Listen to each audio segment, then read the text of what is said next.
Halo semuanya. Halo semuanya. Selamat datang di Speakonomics. Speakonomics adalah program podcast dari Divisi Kajian Kanopi FEB UI. Perkenalkan, nama saya Tantra Tanjaya. Dan saya Devan Hadrian. Kami berdua adalah mahasiswa Ilmu Ekonomi 2020 sekaligus staf Divisi Kajian Kanopi 2021. Pada kesempatan kali ini, kami akan kembali menemani kalian dalam podcast Speakonomics tahun 2021 untuk mengulas isu-isu ekonomi terkini bersama narasumber-narasumber yang mumpuni dalam bidangnya.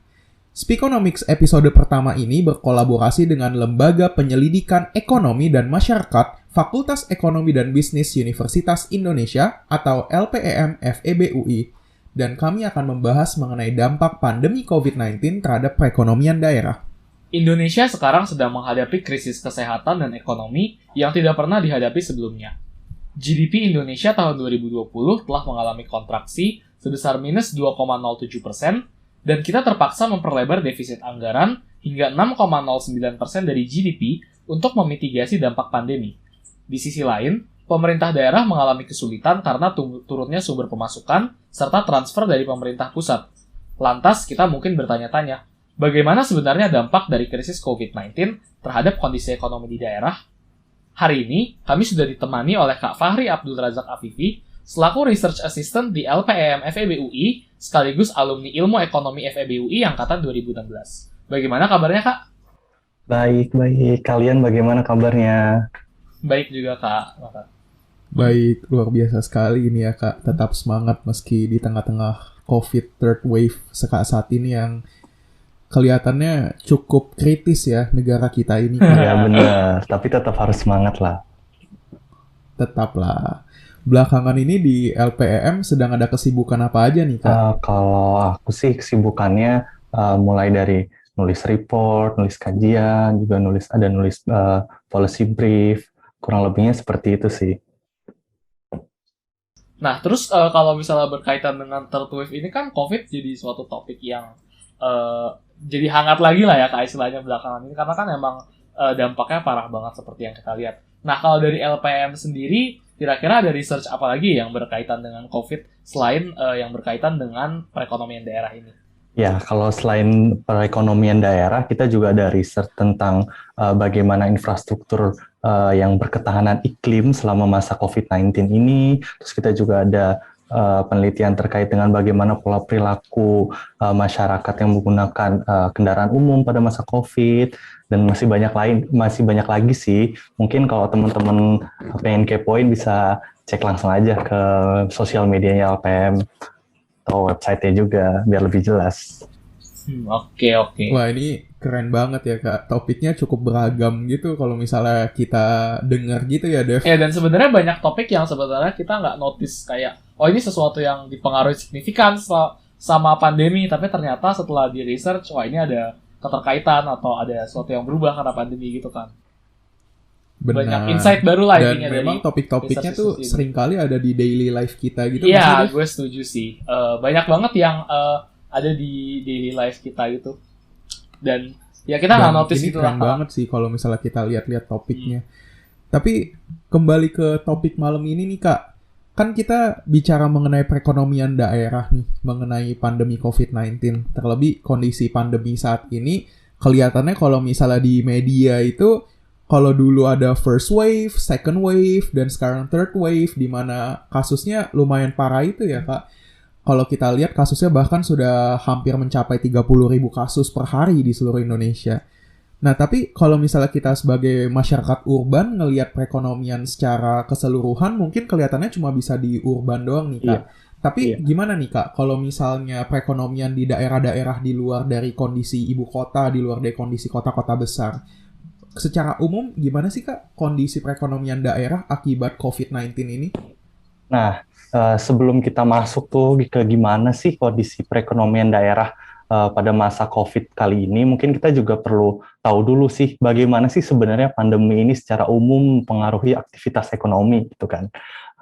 Kan pandemi ini kalau kita bisa bilang udah sangat signifikan mempengaruhi perekonomian global, Dan yang paling luar biasa dari pandemi ini menjadi satu tantangan baru buat pemerintah di berbagai negara, karena ini kan krisisnya baru pertama kali nih, belum ada krisis yang sebelum-sebelumnya yang seperti ini kan. Betul banget, Kak. Apalagi mungkin kalau kita bandingkan dengan krisis yang sering banget didengar, yaitu Asian Financial Crisis di tahun 1997 sama dan 1998, krisis pandemi COVID-19 ini jauh banget berbeda. Mungkin dulu ketika Asian Financial Crisis itu pemerintah kan dipaksa untuk mengimplementasikan kebijakan penurunan rasio utang terhadap GDP ya. Tapi di mana di pandemi COVID-19 ini pemerintahnya dipaksa melakukan apa saja yang bisa menyelamatkan ekonomi. Nah, salah satunya mungkin yang harus banget diambil ketika kebijakan yang diambil ketika pandemi COVID-19 ini adalah memaksa kegiatan ekonomi dan mobilitas penduduk ini menjadi sangat minimum. Makanya balik lagi ke tahun 2020 ketika pertama kali pemerintah menerapkan kebijakan pembatasan sosial berskala besar. Kan akibatnya tuh karena udah nggak bisa keluar rumah, aktivitas juga udah terbatas, aktivitas bisnis pun banyak yang tertahan kan, di mana juga banyak juga yang akhirnya bisnis yang pada tutup. Nah, tapi ya kita lihat lagi setelah berapa bulan PSBB, ternyata orang udah mulai nggak mau taat di rumah, pengen keluar segala macam, dan akhirnya pemerintah melakukan relaksasi kan. Benar, Di mana udah mulai relaksasi nakal-nakal gitu ya, Kak. iya bener, udah bosen di rumah, bosen Zoom terus, pengen ketemu teman kayak gitu kan. Dan makin lama Terus semua orang juga makin nggak peduli gitu kan sama prokes, kayak ya udah. Makanya kan kemarin juga sempat ada istilah new normal, sempat ada istilah kayak seperti itu, kayak kita mau kembali ke state yang sebelumnya, cuma kan ternyata dampaknya jadi kayak gini kan. Bahkan salah satu dosen di UI sempat bilang satu term yang lumayan menarik ya waktu itu, Kak. Kita belum mencapai herd immunity, malah mencapai herd stupidity. Iya, bener banget. Nah, mungkin kalau teman-teman yang tinggal di kota, kayak kota besar kayak Jakarta gitu ya, mungkin teman-teman masih lihat tuh banyak orang yang pakai masker, jaga jarak, taat protokol kesehatan. Nah, ini mungkin aku cerita dikit ya, karena aku selama pandemi sebenarnya nggak di Jakarta, aku di daerah di Lombok, Nusa Tenggara Barat. Nah, di situ mungkin aku terlihat seperti orang bodoh di sana, karena aku nggak pernah keluar rumah. Tiba-tiba pas keluar rumah semuanya kayak normal. Nggak ada. Bener-bener Di protokol besar itu, iya orang-orang jalan biasa aja, masker nggak dipakai, dan ya itu cukup menyedihkan sih melihat. Berarti apakah penerapan prokes ini eksklusif ke masyarakat urban aja nih sepertinya, Kak? Kalau berdasarkan pengamatan Kak Fahri atau gimana? Aku nggak tahu ya apakah itu di urban doang, tapi kan seharusnya itu kan semuanya ya, karena kan COVID, kalau kita bisa bilang COVID nggak kenal apapun yang kita percayai dan kita dengar kan. Kalau mengutip banyak seleb tweet yang sekarang muncul itu.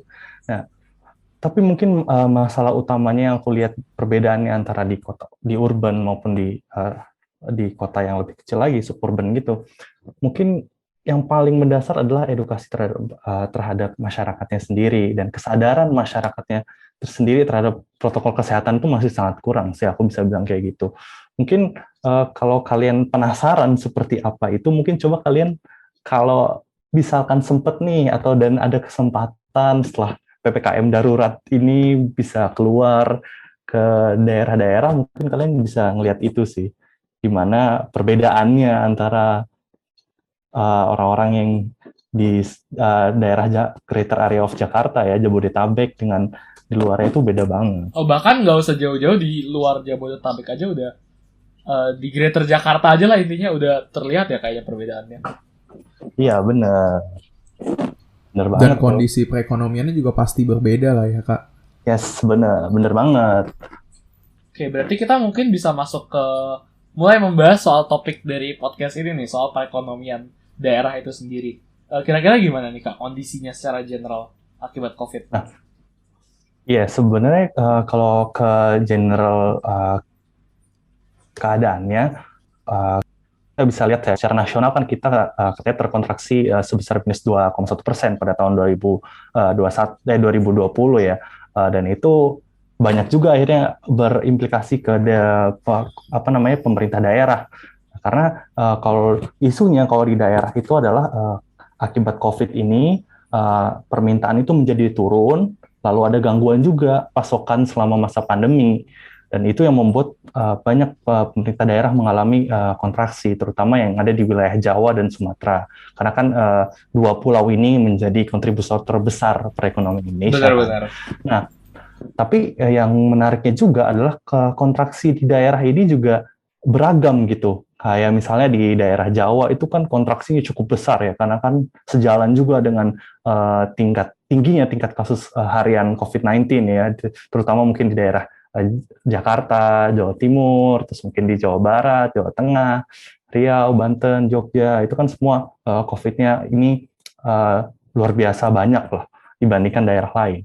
Nah, kalau sementara itu, kalau kita lihat beberapa provinsi di Sulawesi, Maluku, Papua, justru selama tahun 2020 itu mereka menikmati pertumbuhan yang positif.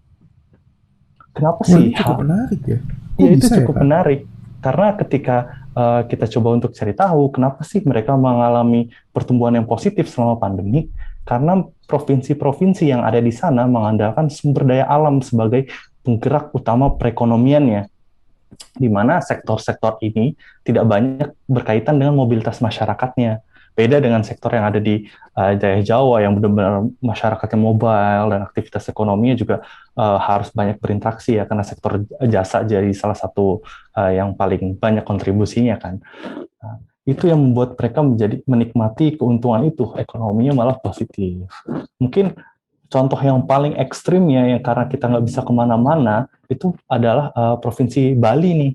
Di Bali kan semua bergantung ke pariwisata, karena COVID-19 akhirnya ada pembatasan, nggak boleh masuk ke Indonesia lah, atau misalnya banyak negara lain yang menutup border, nggak bisa keluar, dan nggak bisa datang ke Indonesia. Akhirnya Bali ini yang terpukul paling parah di antara seluruh provinsi yang ada di Indonesia.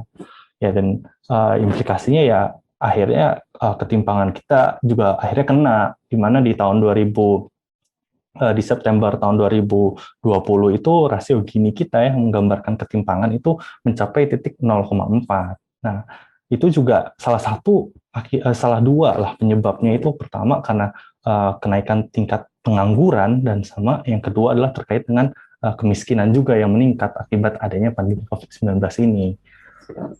Wah, Bali ya berarti yang kena paling parah. Padahal aku kalau notice malah banyak orang yang ke Bali nggak sih selama COVID ini. Bahkan kan pemerintah kemarin juga sempat ada wacana soal work from Bali ya kalau nggak salah untuk PNS. Berarti itu kayak untuk nge-counterbalance kontraksi ini ya Kak? Mungkin. Iya, benar banget. Kan itu kan pemerintah dari Kementerian Koordinator Investasi itu nyuruh semua orang work from Bali ya, karena emang Bali sangat parah terkena kontraksinya jika kita bandingkan dengan daerah lain. Oke. Nah, mungkin kita bisa lanjut ke sedikit menggali lebih lanjut soal apa yang tadi udah Kakak omongin nih. Tadi kan Kak Fahri udah menyebut soal ada daerah-daerah yang terkena dampak lebih parah, ada daerah-daerah yang seolah nggak ada apa-apa, seperti daerah-daerah kayak Sulawesi dan daerah-daerah yang masih bergantung kepada sumber daya alam dan sektor ekstraktif lainnya. Mungkin kita mau nanya ke Fahri dulu nih, bagaimana ya kira-kira tanggapan Kakak terkait meningkatnya tingkat pengangguran dan kemiskinan daerah di tahun 2020 ini, dan faktor apa aja sih yang menyebabkan ini terjadi?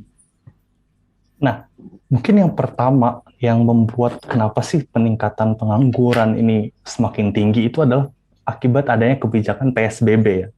Kita dibatasin untuk kemana-mana.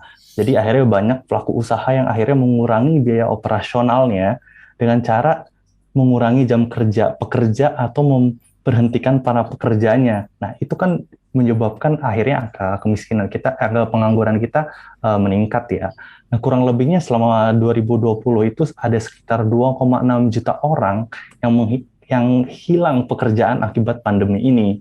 Nah, apalagi dampak-dampaknya mungkin bisa dilihat di wilayah besar epicentrum ekonomi Indonesia ya, seperti Jakarta dan daerah-daerah lain yang ada di Pulau Jawa. Nah, tingginya angka pengangguran tadi ini itu juga menyebabkan akhirnya rumah tangga kehilangan pendapatannya, sehingga itu juga memicu angka kemiskinan juga menjadi meningkat, di mana angka kemiskinan kita di tahun 2019 itu ada di angka 9,4%, dan di tahun 2020 di bulan September itu menjadi 9,8%. Lebih parahnya lagi nih, World Bank bahkan memprediksi nih kalau tingkat kemiskinan kita selama kondisi pandemi seperti saat ini itu bisa mencapai 10 hingga 11% di masa yang akan datang. Itu kan cukup mengkhawatirkan ya. Oh, berarti dampaknya ini lumayan long term juga ya Kak sebenarnya dengan krisis kayak Iya, gini. benar. Iya, makanya itu kita kan tadi yang seperti aku bilang dari awal, pemerintah melakukan apa saja yang mereka bisa lakuin untuk berusaha untuk nyelamatin ekonomi ini, dan salah satunya yang ditargetin adalah orang-orang atau masyarakat kelompok yang rentan, yaitu kelompok yang hampir miskin dan juga pekerja sektor informal yang di perkotaan dikasih bantuan gitu. Nah, juga banyak juga pekerja yang berupah rendah, yang bekerja di sektor-sektor yang membutuhkan mobilitas tinggi, seperti transportasi, retail, akomodasi, restoran, itu juga semakin memperparah angka kemiskinan, terutama di daerah Jawa Timur, Jawa Tengah, Yogyakarta, di mana bahkan ketika pandemi ini terjadi, 3 provinsi ini tingkat kemiskinannya itu lebih tinggi dibandingkan dengan tingkat kemiskinan nasional.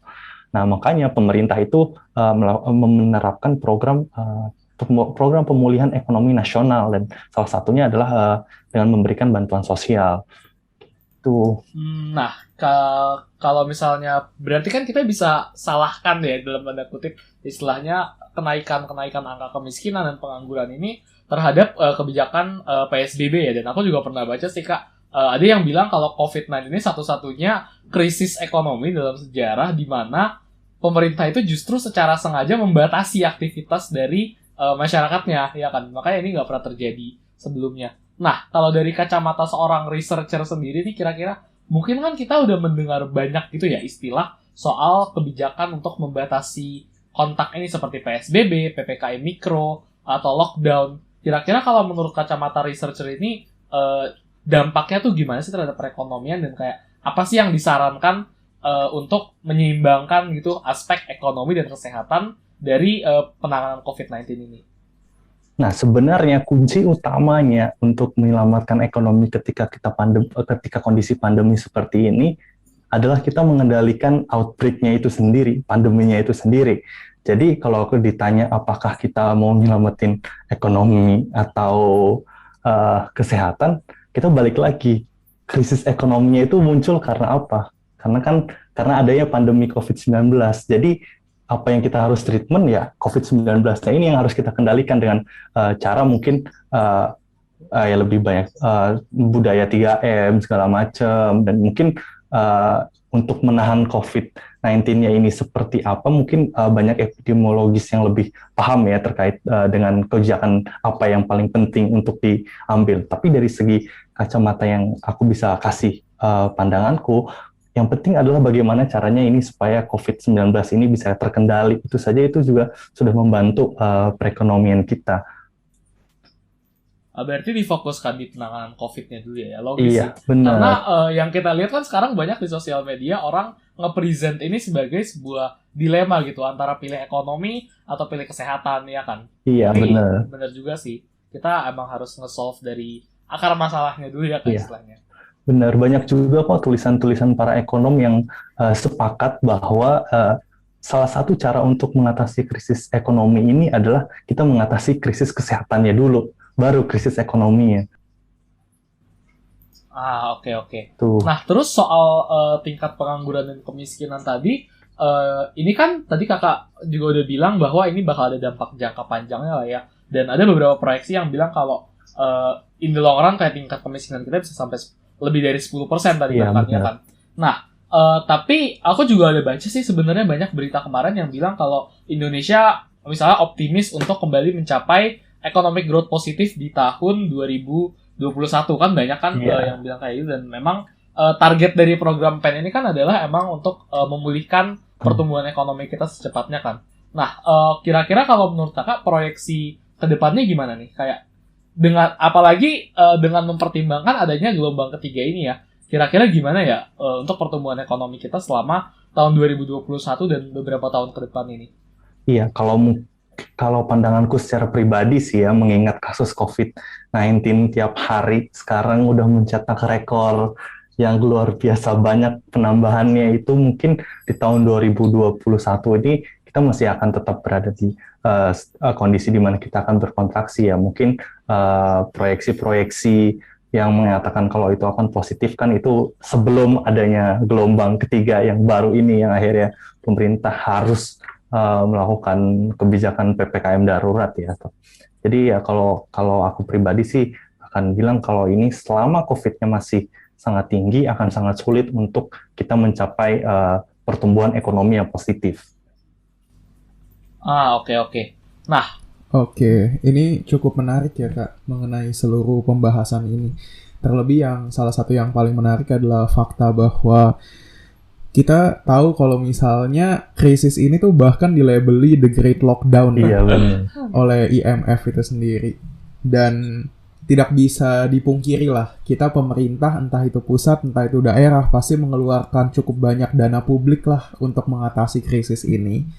Dan dana publik yang dikucurkan juga tidak tanggung-tanggung, ratusan triliun juga kan, iya, kan? benar. Sampai kita defisitnya lumayan parah begitu.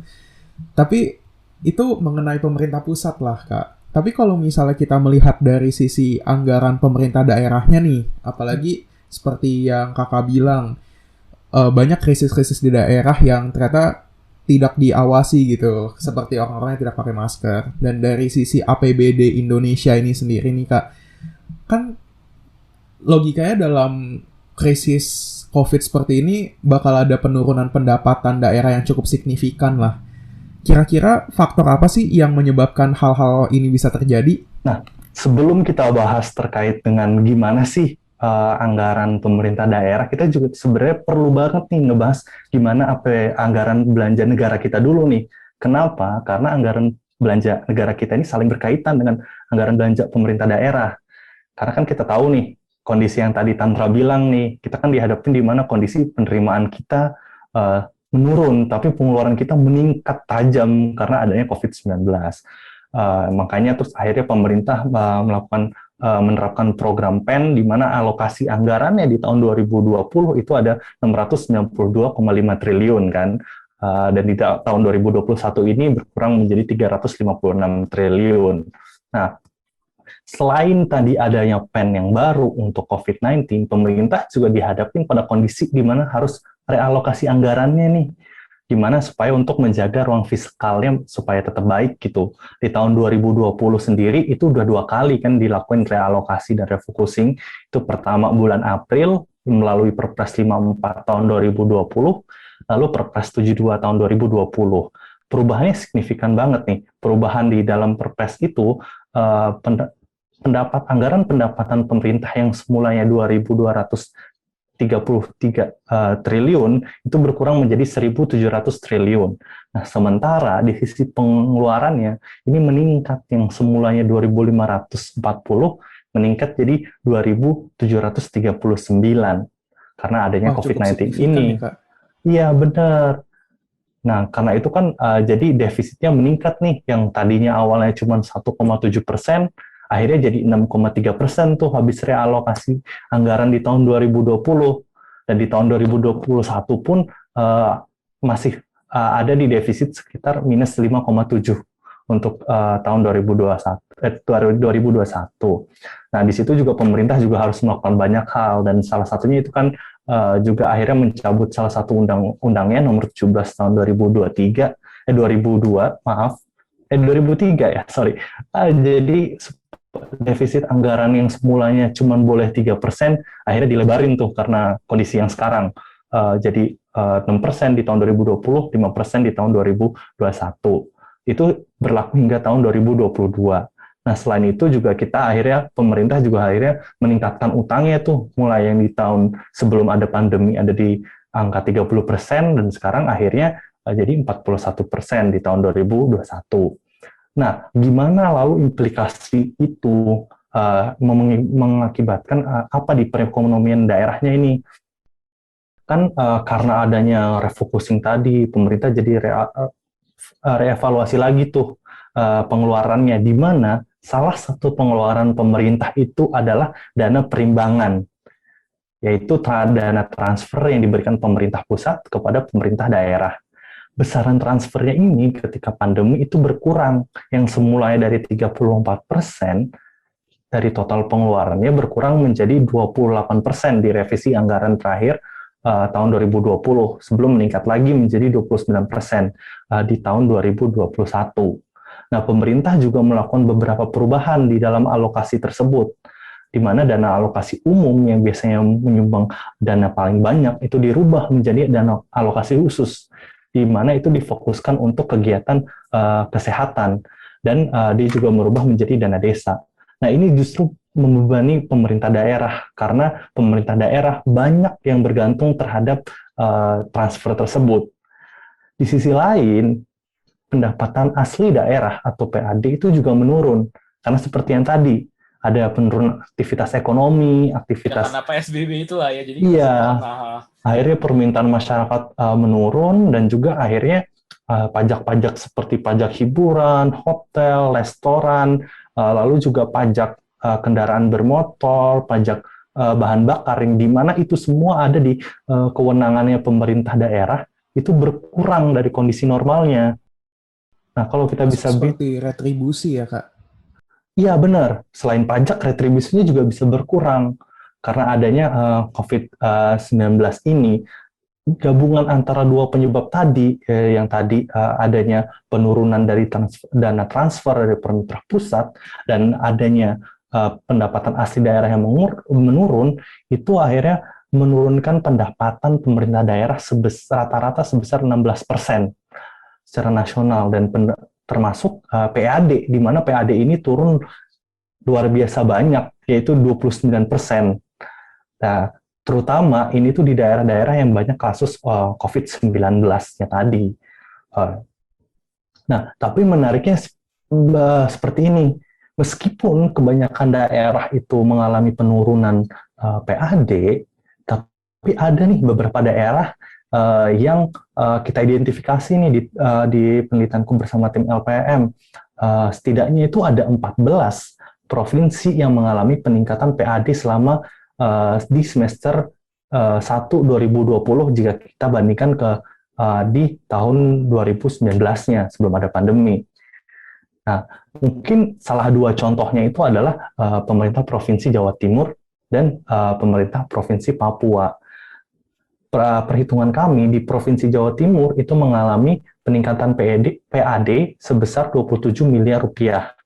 Nah, peningkatannya ini itu disebabkan karena ada peningkatan di retribusi, aset pemerintah provinsi, dan sumber PAD lainnya yang sah secara undang-undang. Nah, kontribusi utamanya itu adalah dari penerimaan aset pemerintah daerah nih yang dikelola dengan baik oleh pemerintah Jawa Timur.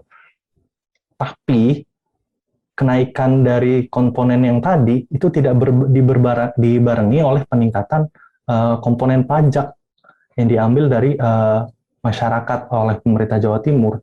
Kenapa?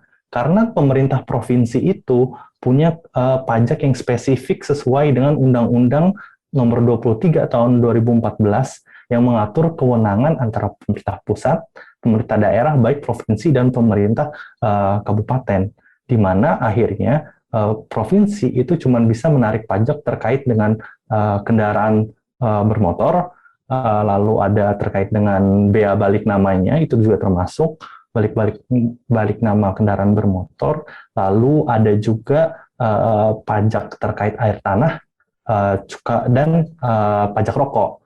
Nah, itu yang menjadi komponen pemerintah provinsi, di mana di dalam kasus pemerintah Jawa Timur ini, di mana penjualan mobil itu menurun, mobilitas juga menurun, akhirnya penerimaan pajak kendaraan bermotor dan pajak bahan bakarnya jadi berkurang. Nah, itu akhirnya membuat pajaknya jadi tidak sesuai dengan target, meskipun tadi di komponen yang lainnya itu semuanya meningkat gitu. Nah, lalu untuk menanggulangi hal tersebut selama pandemi kemarin, pemerintah Jawa Timur itu menerapkan pembebasan pajak sama pemotongan pajak itu untuk meningkatkan partisipasi masyarakatnya supaya bayar pajak dengan harapan di akhir tahun target yang sudah ada ditetapkan sebelum pandemi itu masih bisa tercapai.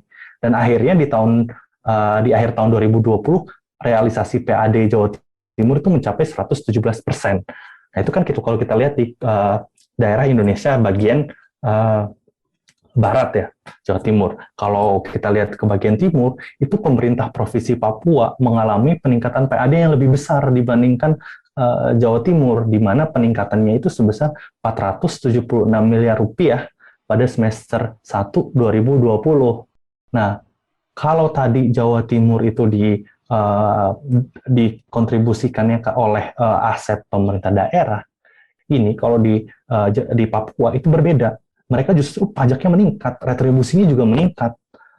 Tapi yang meningkat adalah pajak dari air permukaan, di mana itu baru mendapatkan bayaran pertama kali kepada provinsi Papua dari salah satu usaha terbesar yang ada di Papua. Nah, lalu yang kedua, komponen retribusinya juga meningkat. Kenapa? Karena di tahun 2020 ternyata pemerintah Provinsi Papua ini menambah jumlah retribusinya. Ya, retribusinya itu adalah retribusi di sektor perikanan terkait dengan izin usaha perikanan. Nah, karena itu, karena kedua hal tersebut tuh jadinya kedua provinsi tadi akhirnya PAD-nya meningkat. Mungkin untuk sum up yang tadi, cerita dari Provinsi Jawa Timur dan Provinsi Papua, itu mungkin bisa disum up menjadi tiga hal yang membuat mereka bisa PAD-nya masih positif. Padahal daerah lain itu ada 20 provinsi lain yang mengalami PAD negatif. Pertama, itu adalah pemutihan pajak yang dilakukan oleh sebenarnya dilakukan oleh baik Jawa Timur dan Papua, dan akhirnya di akhir tahun mereka mencapai target penerimaan pajaknya. Lalu yang kedua, pajak ini apa ya, Kak? Gimana? Pemutihan pajak ini apa ya? Iya, jadi kalau yang dilakukan oleh kedua provinsi tersebut, pajak mereka itu dikurangin untuk kendaraan bermotor. Jadi Berarti pajak yang harus tax amnesty gitu atau iya gimana? benar. Iya. Ya akhirnya mereka ngurangin pajak tuh supaya orang-orang tertarik karena ini pajak kita turun nih. Akhirnya supaya masyarakatnya mau untuk bayar pajak, mereka melakukan itu. Dan akhirnya partisipasinya pun disambut baik sama masyarakatnya di akhir tahun 2020. Mereka akhirnya mencapai target penerimaan pajaknya karena ada diskon, masyarakat banyak bayar pajak. Kayak gitu. Nah, lalu yang kedua, seperti konteks Papuanya tadi, dia menambah menu retribusi yang mungkin mereka lakukan sesuai dengan amanat undang-undang yang mengatur terkait dengan kewenangan pemerintah provinsi dan pemerintah pusat gitu. Dan terakhir, pemanfaatan aset dari pemerintah daerah yang lebih baik supaya dapat menghasilkan pendapatan yang lebih tinggi lagi. Namun perlu dicatat kalau penerapan opsi-opsi tersebut perlu dilakukan dengan hati-hati nih oleh pemerintah daerah, karena karakteristik pemerintah daerah di setiap daerah kan berbeda-beda tuh, makanya juga apa yang dialaminya pun berbeda-beda, kayak gitu sih kurang lebihnya. Oke. Berarti sangat tergantung sama jenis daerahnya dan gimana disikapin sama pemerintah daerah juga ya. Cukup menarik sih, karena emang ternyata banyak aspek yang kita nggak notice dari sisi penerimaan daerah ini. Nah, kemudian kita mungkin masuk ke pertanyaan terakhir untuk sesi kita hari ini, Kak. Jadi tadi kan Kakak juga udah bahas sedikit tentang refocusing dan realokasi anggaran dari pemerintah pusat untuk menghadapi pandemi COVID-19 ini kan. Nah, kira-kira dari refocusing dan realokasi itu gimana sih dampaknya terhadap perubahan alokasi belanja pemerintah daerah? Kalau tadi kan kita bahas APBN, mungkin sekarang kita bisa lebih fokus ke APBD. Apakah APBD itu mengalami refocusing dan realokasi yang sama juga? Dan kira-kira pendapat kakak gimana terhadap Ya, fenomena ini? benar sih, karena tadi pemerintah pusatnya udah refocusing reallocation, terus juga pemerintah daerah dipaksa juga untuk melakukan refocusing itu. Dan sepanjang tahun 2020 kemarin, itu pemerintah realisasi belanja pemerintah daerah itu menurun sebesar 12,25% jika kita bandingkan dengan tahun 2019, di mana hampir seluruh komponen belanja itu baik yang bentuknya belanja barang dan jasa serta modal, kecuali belanja yang diperuntukkan bagi kesehatan itu dirubah fungsinya oleh pemerintah. Makanya fokus belanja pemerintah daerah juga banyak ke belanja-belanja terkait dengan penanganan COVID, misalnya ventilator, ICU, lalu kebutuhan ruang isolasi, dan juga adalah belanja pendidikan, khususnya untuk memfasilitasi pembelajaran jarak jauh, seperti pemberian kuota dan dukungan ICT dan lainnya. Namun, yang cukup menarik dari refocusing dan realokasi di daerah ini adalah pengeluaran pemerintah daerah untuk sektor kesehatan nih.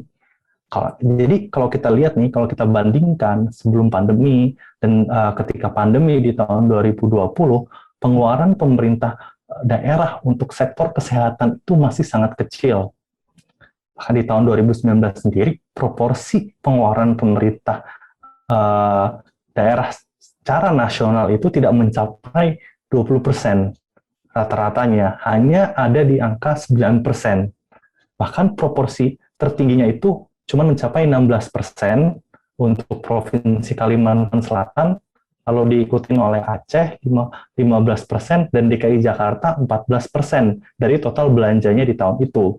Sementara provinsi seperti DKI Yogyakarta, Jawa Tengah, Jawa Barat, dan Papua Barat itu mengeluarkan belanjanya 3% dari total belanja daerahnya itu.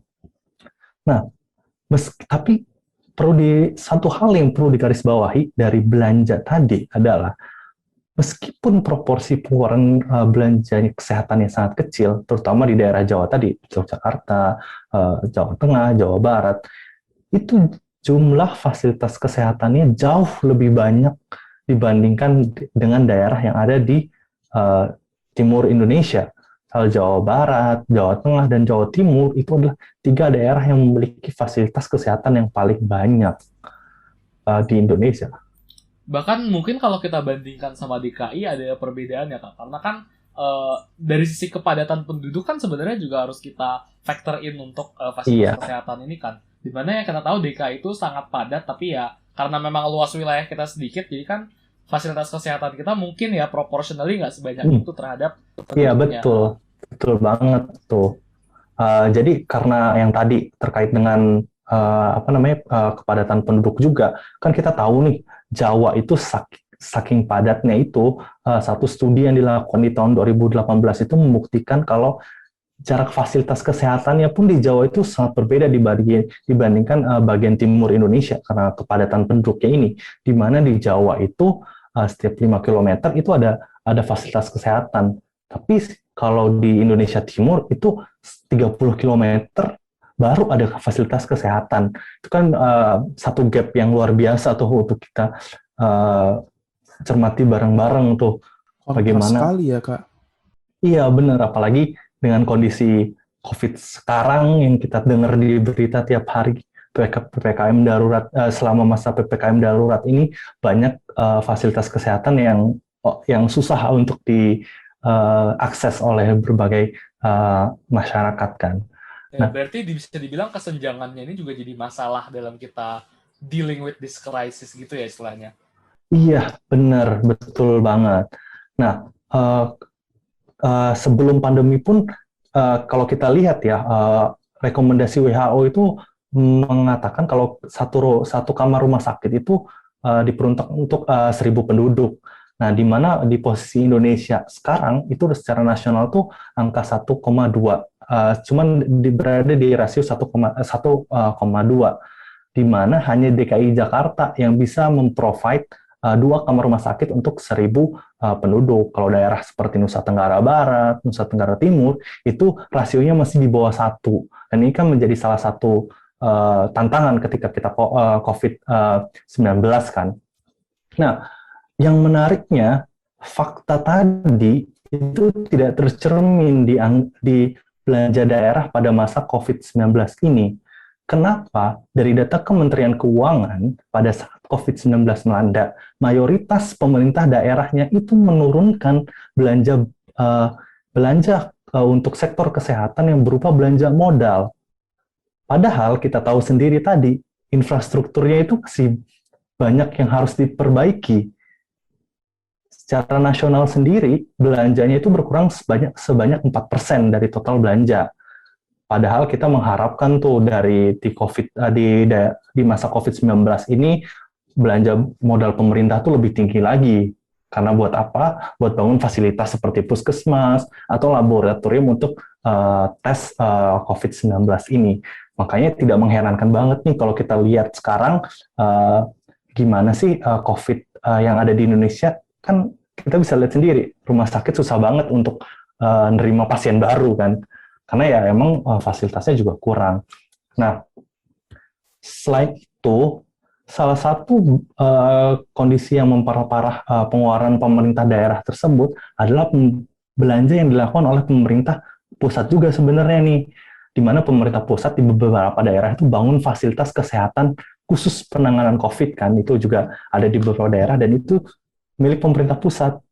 Oleh karena itu, ya pemerintah daerah merasa, oh pemerintah pusat udah bikin nih, kita buat apa? Dan akhirnya belanja modal mereka pun jadi turun lagi. Dan itu yang terjadi di daerah ketika pandemi ini. Dan meskipun gitu, pemerintah pusat kan juga sebenarnya punya anggaran khusus ya buat penanganan COVID melalui PEN. Dan itu pun ada sektor kesehatan di dalam sana, tapi itu juga sebenarnya fokusnya adalah untuk pemberian insentif buat nakes, tenaga kesehatan. Padahal yang kita seharusnya yang perlu difokuskan oleh pemerintah itu adalah pembangunan fasilitas kesehatan, karena kita udah punya gap yang tadi. Karena itu bukan hanya untuk menyelesaikan permasalahan pandemi COVID di jangka pendek ini, tapi di jangka panjang ketika ada pandemi lagi atau ada krisis kesehatan seperti ini, kita menjadi lebih siap dibandingkan dengan saat ini. Kayak gitu, teman-teman yang kita temukan.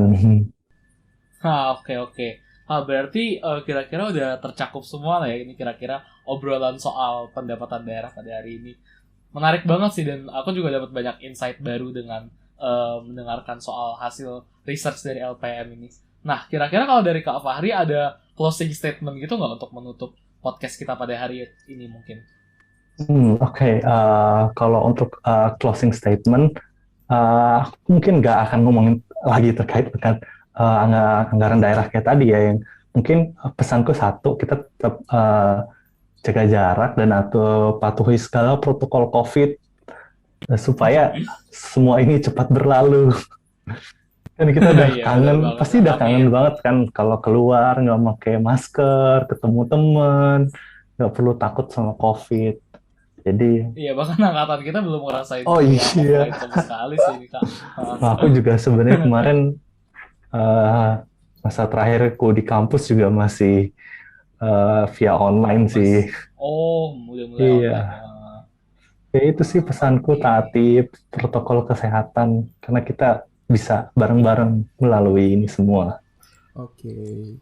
Jadi sebelumnya kami dari Divisi Kajian Kanopi FEB-UI 2021 mau mengucapkan terima kasih banyak kepada Kak Fahri Abdul Razak Afifi karena sudah bersedia untuk memenuhi undangan kami pada hari ini untuk membahas mengenai anggaran pembelanjaan dari sisi daerah di Indonesia selama pandemi COVID-19 ini. Terima kasih Kak Fahri. Dan kami juga ingin berterima kasih buat LPM FEB UI yang udah berkolaborasi dengan kami untuk menghadirkan Kak Fahri juga di podcast pada hari ini. Terima kasih Kanopi.